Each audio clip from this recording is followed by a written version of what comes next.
Hello po sa inyong lahat. Isang magandang umaga po sa inyong lahat. Ngayon po ay ados na ng September 2025 at ang oras po ngayon dito sa Los Angeles, California ay alas 6:40 ng umaga. Araw po ngayon ng Martes. At nais ko po mag-vlog mga kababayan, mga minamahal, patungkol po dito sa sinasabi ni Bungo. Opo, nagsalita siya kasi doon sa hearing ni Marcolita at 11 minutes ata yun. Gusto niyang lukuhin ang mga tao. Opo. Yan na nga ang sinasabi ko po eh. Magagamit yung hearing para plataporma nila. Opo, na yan nga. Didipinsahan nila ang sarili nila. O magsasasalita sila doon ng kahit ano-ano, hindi ba? Pero hindi nila maluluko ang tao. Opo, hindi kayang lukuhin ni Bungo ang mga tao. At yan po ang title ko. Bungo, hindi magpapaluko ang mga tao sa iyo. Yan po ang title ko. Pero sa isang banda ay mayroon ding kabutihan na idudulot yung hearing. Yung nga sinabi ko, nai-expose yung mga corruption. Pero nga may limit. Kasi yung sarili nila, hindi nila isasama dyan eh. Hanggang doon lang siguro sa kontraktor o sa mga DPWH employees o yung mga district engineer. Yan.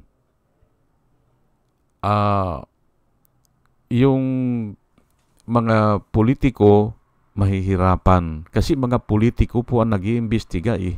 Hindi ba? Yan po ang sinasabi ko. O baka nga ay mangyari dyan yung ganun din sa ibang iniimbestigahan na wala naman nakukulong. Ang nakukulong pa ay yung whistleblower. Katulad yung isa na nakalaya na nung isang araw. Nakulong siya kasi nga nag-whistleblower siya labang kay Gloria Macapagal Arroyo. Pero nakalaya na siya. Opo. At yung nga, nagpapasalamat nga siya eh. Yan ang inaalala ko dyan na gagamitin ng mga senador yung hearing para dipinsahan ang kanilang sarili. Ayan po ay ayon po si Bungo, ayon po si Bungo nagsalita na naman doon sa Senate hearing. Wala daw siya kinalaman. Yan, inuulit-ulit niya eh. Ang sabi pa nga niya eh, for the 9th time. Di ba? For the 9th time, ang sabi niya, bagamat may kapatid siya o half-brother na contractor o may mga construction company at saka yung father niya ay ganun din, contractor at saka may construction company, hindi siya nakikialam. Ang sabi niya ay hindi naman po yan ang hindi naman po yan ang problema eh. Ang problema, senador ka o may kinalaman ka sa pag-award ng project. Tapos, yung contractor dun sa project, tatay mo o kapatid mo. Yan po ang problema dyan. Dapat wala. Opo, walang contractor na lalahok dun sa mga project na hawak mo. Ganun po yan. O dun sa mga project na mayroon kang kakayahan para mag-decide. Ganun po yan. Bawal po yun. Hindi lang yung sasabihin mo na hindi ka nakikialam. O wala akong pakialam dyan. O ang sinabi pa niya pag ginamit ang aking pangalan, sabi niya right away, i-disregard na yan o ibasura na yan. Yun daw ang sinasabi niya O ay oo nga, yan ang sasabihin mo. Pero tinalakay ko na kahapon, ang sabi ni Jesus Christ, if I testify about myself o for myself, my testimony is not valid.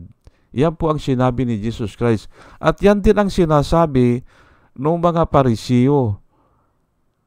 Yung mga Parisiyo kasi, doon nag-umpisa yan Ang sabi ng mga Parisiyo, here you are again. Sabi nila kay Jesus Christ, you testify for yourself.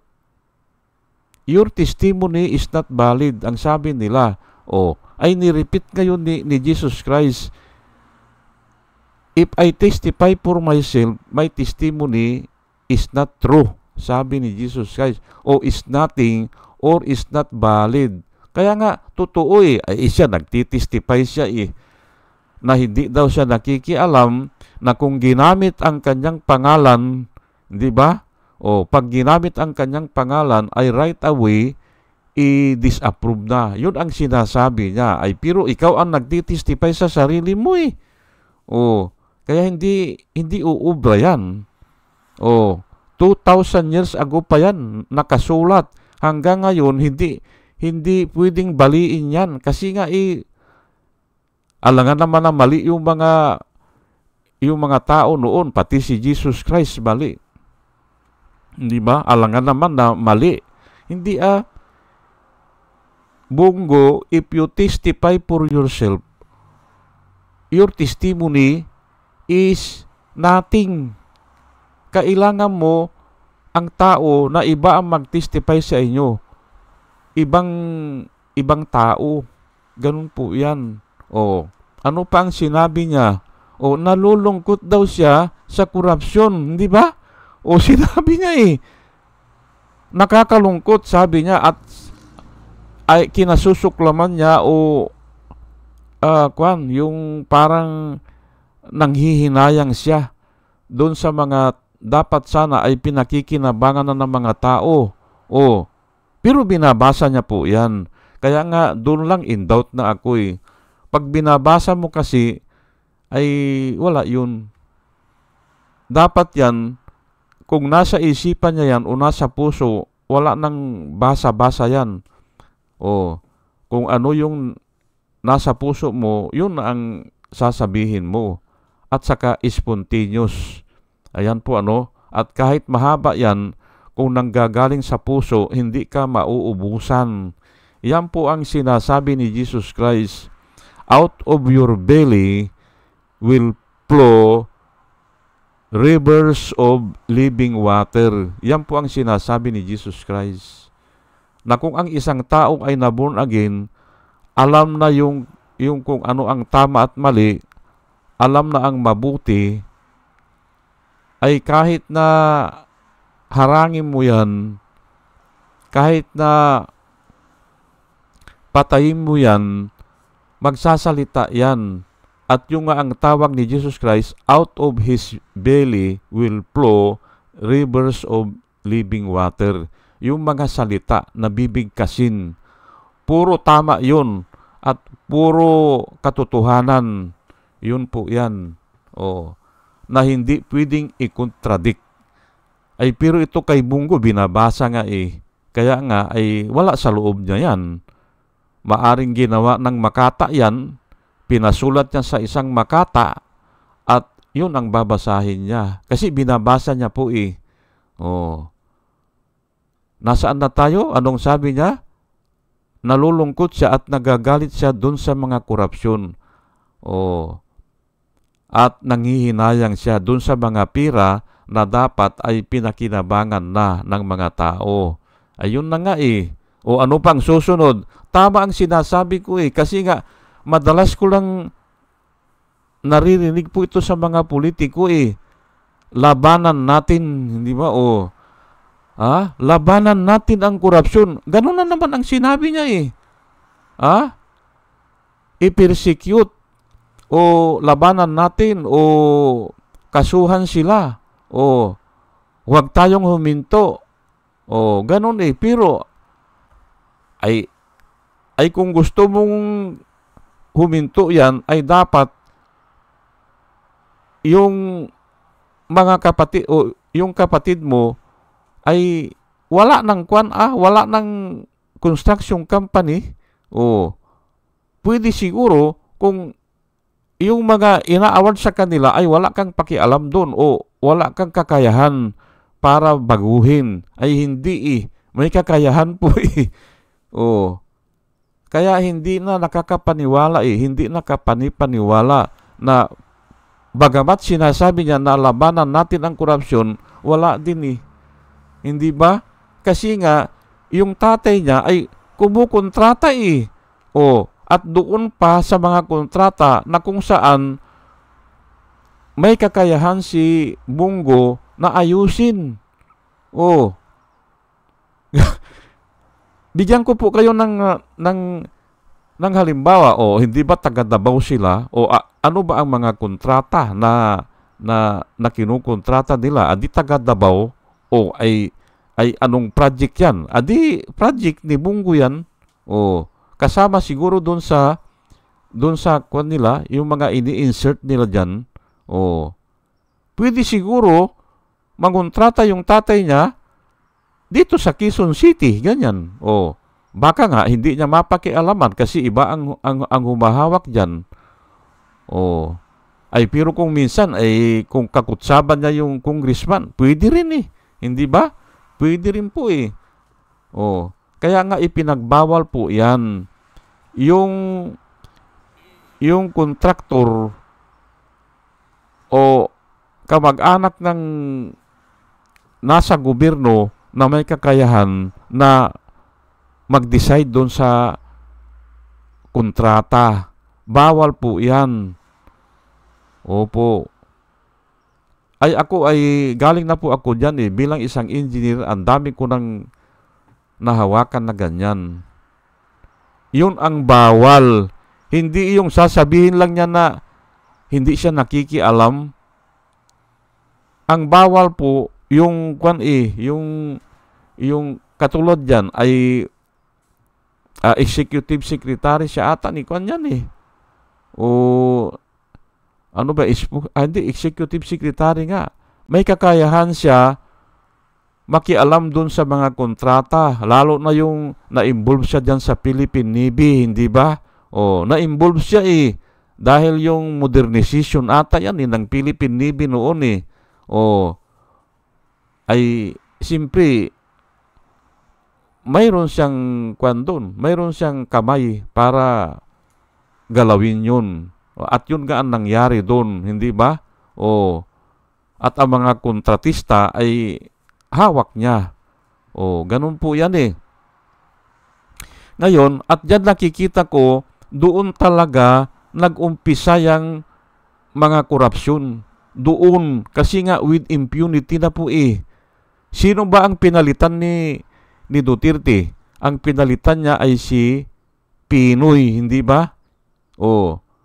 Si Pinoy nakapagbilanggo ng 3 senador. Kaya medyo huminto yung korupsyon o humina ang korupsyon. Medyo natakot. Hindi ba? Ilang taon nakabilanggo yan sila kwan Kasi nga mabigat ang kaso. Pero nung naupo na si kwan, biglang nakalaya. Isa-isa nakalaya. Hindi ba? At yung nga, dahil siguro sa tagal ng kaso, ay ang desisyon ay wala daw plunder, pero ibalik na lang yung pera. Yung po ang desisyon di ba? Ibalik na lang ang pera. Nung kapanahunan na ni Duterte yan. Kaya nga with impunity na po yan At ang nangyari pa po nung kapanahunan ni Duterte, ay yung mga tao na gustong magsumbong, kinakasuhan pa eh. Binumura, hindi ba? Amak mo yung kuwa, sabihan ni Duterte. Sino ba ang kuwa dito? O sino ba ang kuwa? Yung Commission on Audit, hindi ba? Ihulog natin sa hagdanan. Ay, iyan po ang mga patutsada na nagbibigay lakas loob para dun sa mga kaalyadong niya na mangurakot na lang o magnakaw na lang. Yang ganyan. Ihulog na lang daw sa hagdanan yung Commission on Audit. O, hindi ba? O, pumalakpak si Kwan. Tumawa si Amy Marcos. Kasi si Amy Marcos ang sinisita noon Hindi ba? O, pumalakpak. Hindi ba? Yes, yes, yes. O, ganun pa hindi ba? O, sabi ni Amy Marcos Pero mali po yun. Kasi nga, lalakas ang loob ng mga magnanakaw sa gobyerno. Ayan po. At kung lumala yan, ang sinasabi ko po dito ay baka mawala din ang gobyerno natin o bumagsak ang gobyerno. Marami pong klase yan na pwedeng bumagsak. Tignan nyo po ngayon ang nangyayari sa Indonesia. Hindi na makontrol ng pulis yung mga tao. Hindi makontrol. Bakit? Una pala yan ay yun, nagrireklamo na rin sila sa korupsyon. Yung mga tao, nagrireklamo na. Ay ngayon, may namatay pala na taxi cab driver ata. Na pinatay ng pulis. Nag-agawan ata sa parking lot ay pinatay ng pulis. Yun na, doon na nagsimula yung wilga ng mga tao. Ngayon, hindi na nila makontrol ganun po yan. Bagamat nakikita ko na siguro ay may kamay na ng Diyos dyan na gumagalaw, ay dito rin sa atin, baka ganyan ang mangyari. With impunity na po kasi ang korupsyon. Ngayon, ito po ang nangyari dyan. Pagdating sa kapanahonan ni Marcos, nung naupo si Marcos, ay simple kaalyado nila po yan ay itinuloy nila yan. Noong kay Duterte, with impunity na po yun at tinanong po yun yung babae si Diskaya, tinanong ni Bongo ni Bato de la Rosa, kailan ba kayo nag-umpisa? Yang kumpanya nyo o yang nangungontrata kayo sa DPWH, kailan kayo nag-umpisa? 2016 po. Adi panahon na ni Duterte yan. Hindi ba?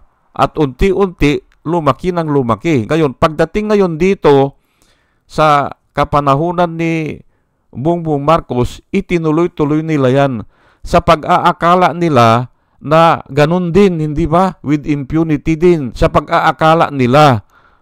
Hindi ba? Itinuloy-tuloy nila yan. Kaya nga ganyan ang nangyari. Ngayon, ay siyempre, ito halimbawa, other topic ito. Halimbawa lang dyan sa Central Luzon. Halimbawa lang sa Central Luzon. Kung halimbawa na nakukuha nila sa pugo o sa illegal gambling o sa huwiting, pagsama-samahin mo na, ang nakukuha ni Duterte noon ay 500 million. 500 million per month. Ipagpalagay mo na. Ay siyempre ang presidente ay si Marcos na ay tika muna bakit ganyan ay presidente si Marcos pero ang kumukuha ng mga ng mga under the table ay si Duterte o yung mga bata ni Duterte. Ayan po aangal po hindi ba? Ako naniniwala po ako na yun ang pinagmulan. Yun ang pinagmulan yan.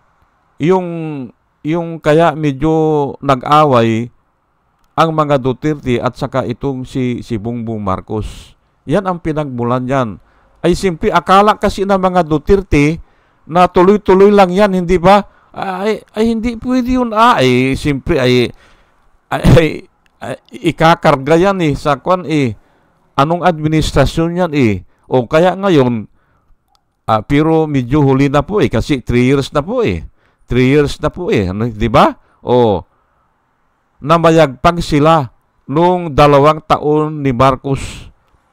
Namayagpag sila yan. Kasi nga ay kaalyado po hindi ba? Ako nga noon tinatanong ko na po ang Diyos Noon, tinatanong ko na, Panginoon, kako ay nanalo ito si Bongbong, ay kaalyado nila ito, ay paano na ito? Tuloy-tuloy na yan.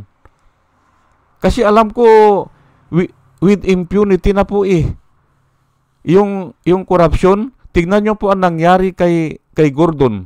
Hindi ba? Pinagbumura pa si Gordon nung sinisita niya yung Parmali 9 billion po yun.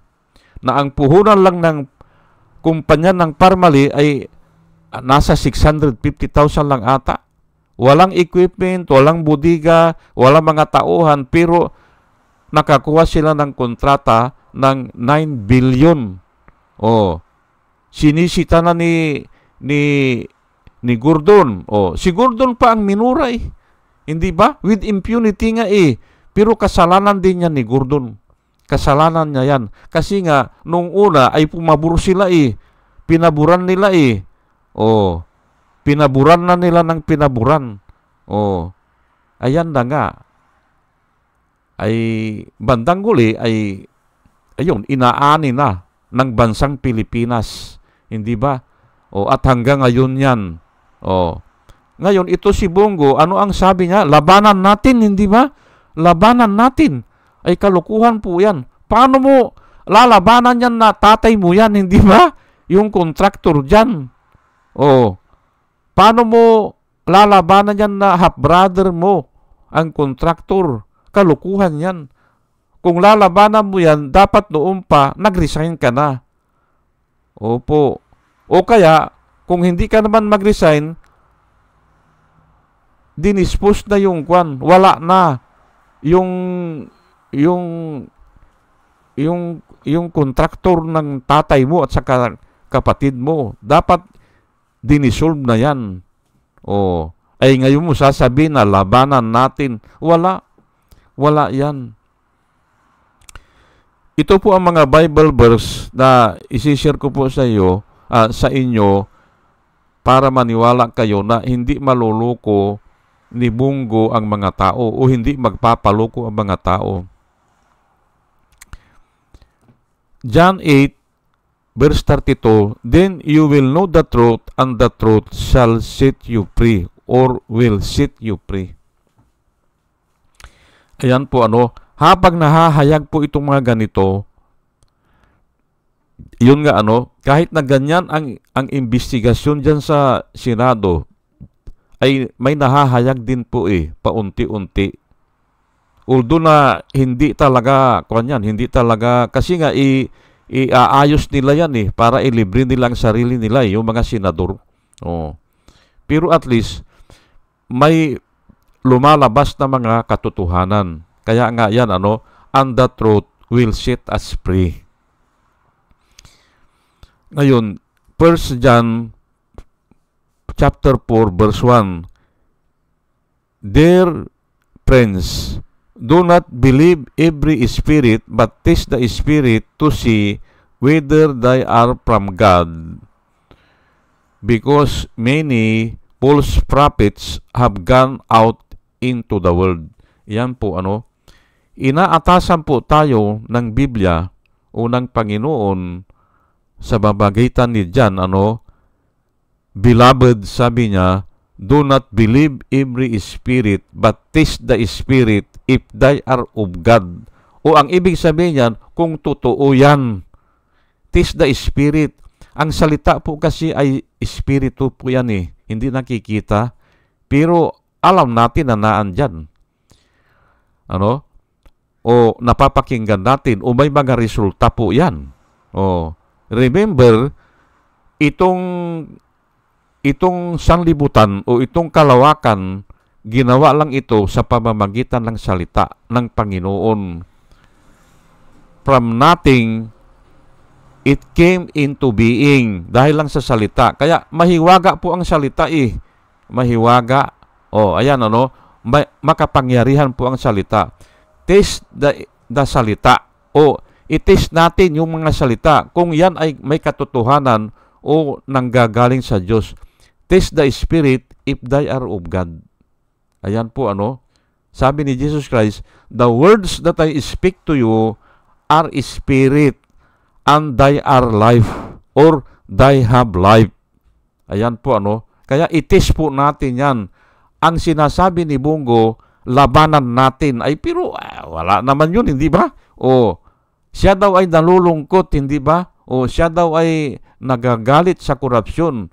Totoo ba yan? Ay i-taste natin, hindi ba? At yung nga, sinasabi niya na siya ay walang kinalaman dyan sa mga korupsyon na yan. Ay sinong maniniwala dyan, hindi ba?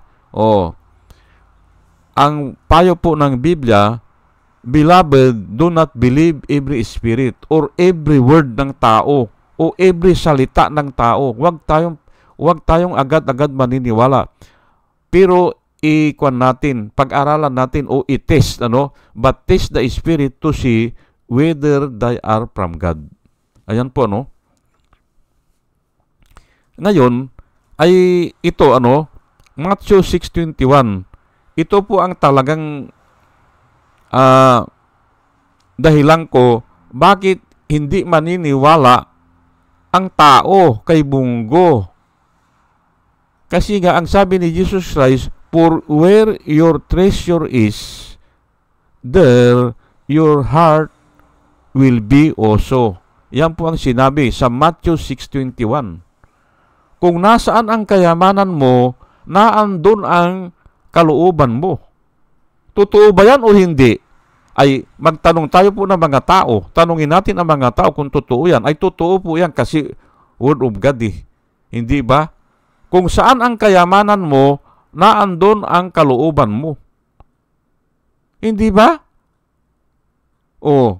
Nasaan bang kayamanan mo ay naandun sa mga construction company mo. Hindi ba? Unang tatay mo, unang kapatid mo, ay naandun ang kalooban mo Hindi ba? For where your treasure is, salita po ng Panginoon ito, For where your treasure is, there your heart will be also. Kung nasaan ang mga kayamanan mo, ay naandun ang simpatya mo o ang puso mo, naandun. Kaya hindi pwede sasabihin na labanan natin. Paano mong lalabanan yung kumpanya nyo na naandun ang kayamanan nyo, hindi ba? Kalukuhan po hindi ba? Mayroon nga iba nagpapakamatay dahil lang sa kayamanan Opo. Hindi ba? Kasi nga totoo ito for where your treasure is. Hindi ba? There your heart will be also. Wala nang paligoy-ligoy. Hindi ba? Yan lang, hindi ba? Pero nga, ay binabasa niya, ay pwede naman, hindi ba? Babasahin niya, o kaya idideklara niya, mayroon namang ganun Ang tawag dyan, hypocrisy po. Hypocrisy ang tawag dyan. Full of hypocrisy. Sinasabi niya na labanan natin, hindi ba? Labanan natin ang korupsyon. Ay halos lahat naman yan Pati nga ito si Joel Villanueva po Ganon din ang sinasabi. Labanan natin, hindi ba? Ano pang sabi ni Joel Villanueva nung una? Wala akong kilalang senador na involved dyan sa flood control project, hindi ba? Pero isa-isa nga nai-expose sila, hindi ba? Hanggang ngayon, si Joel Villanueva, sinasabi niya, labanan natin, hindi ba? Ang korupsyon. Full of hypocrisy po yan. Labanan natin ang korupsyon, pero ay ang mga kontraktor ay nasa paligid nyo, hindi ba? Paano yan? Nai-involve sa ganyan, sa ghost project, hindi ba? Nakapaligid sa inyo, mga kontak nyo, hindi ba? Magagara ang mga sasakyan, hindi ba? Paano yan? Hindi ba?